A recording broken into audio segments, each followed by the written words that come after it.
Oke, kembali lagi bersama kami kelompok 8. Di sini kami akan menjelaskan sedikit tentang mesin FSA, project mesin FSA dengan studi kasus yaitu game tic-tac-toe.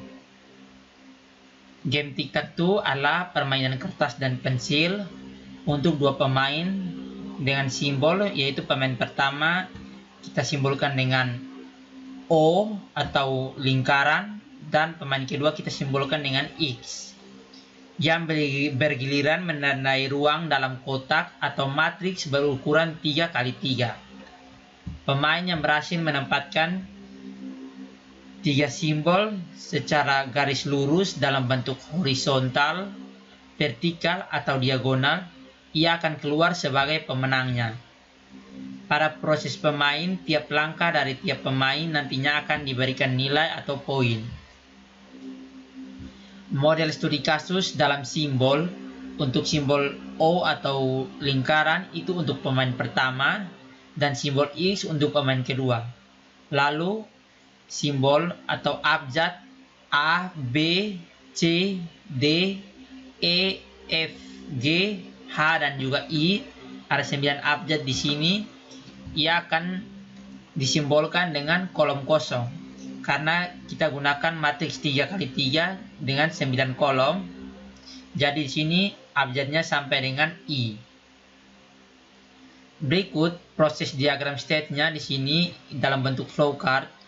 Yang pertama kita mulai dari start, lalu setelah itu kita akan membaca simbol O atau lingkaran dan juga X, itu adalah dua pemainnya. Setelah itu pemain pertama yaitu O memilih kolom pertama untuk diisi dari 9 kolom yang tadi disimbolkan dengan abjad A sampai I.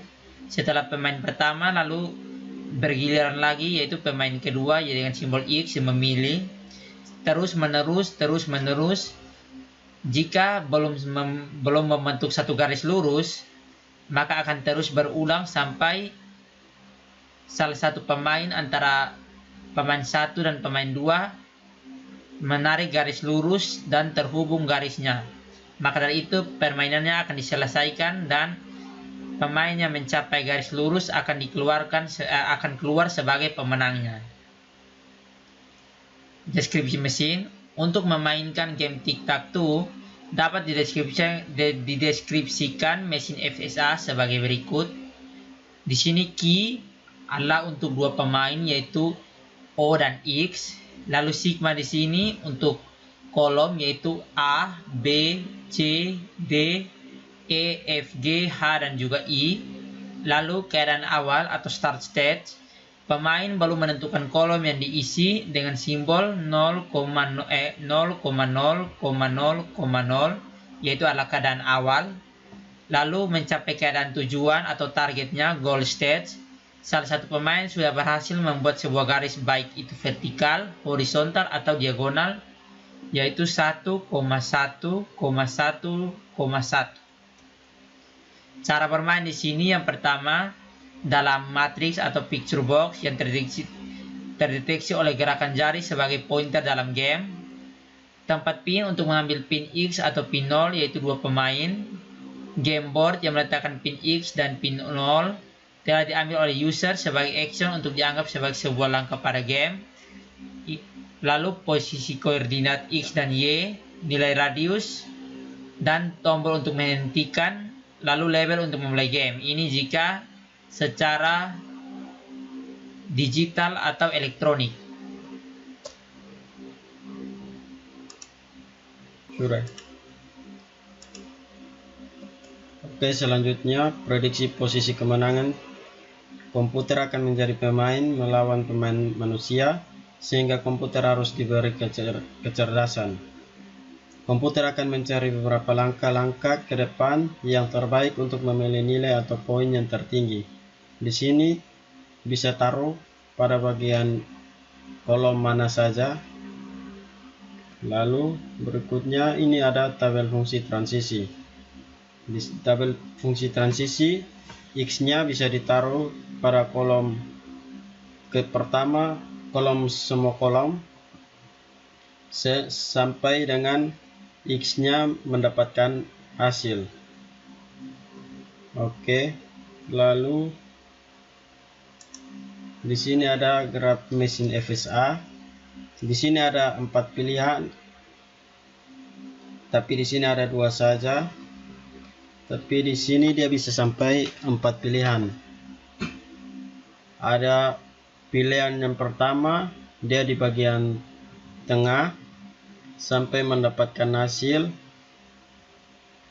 Pada pilihan kedua, 0 O-nya pada bagian ujung dan mendapatkan hasil.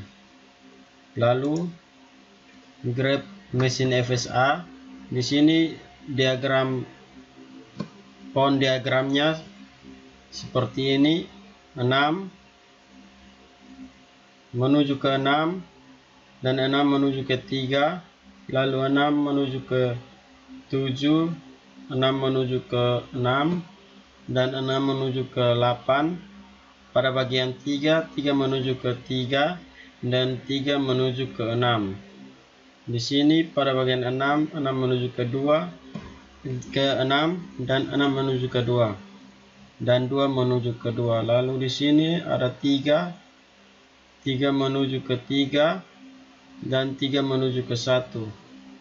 Pada bagian 3, 3 menuju ke 3 dan 3 menuju ke 7. Lalu pada bagian 8, 8 menuju ke 8. Pada bagian 6, 6 menuju ke 2 dan 6 menuju ke 6. Pada bagian 2, 2 menuju ke 2 dan 2 menuju ke 5. Pada bagian 7, 7 menuju ke 7. Lalu di sini jenis graf mesin FSA yang kami pilih di sini non-deterministis finite automata atau NFA. Alasan karena dari suatu state ada 0, 0 dan 1 atau lebih state berikutnya. Untuk setiap simbol masukan yang diterima. Sederhananya ada 1 atau lebih kemungkinan untuk menuju ke state berikutnya. Kesimpulan yang kami ambil, dengan algoritma genetika terkait dengan pembelajaran mesin, diharapkan dapat dihasilkan sebuah strategi yang optimal untuk menjalani sebuah permainan sederhana. Lalu yang kedua, pemilihan operator-operator genetika yang kompleks diharapkan mampu menghasilkan strategi yang lebih baik. Sekian dari kelompok kami. Terima kasih.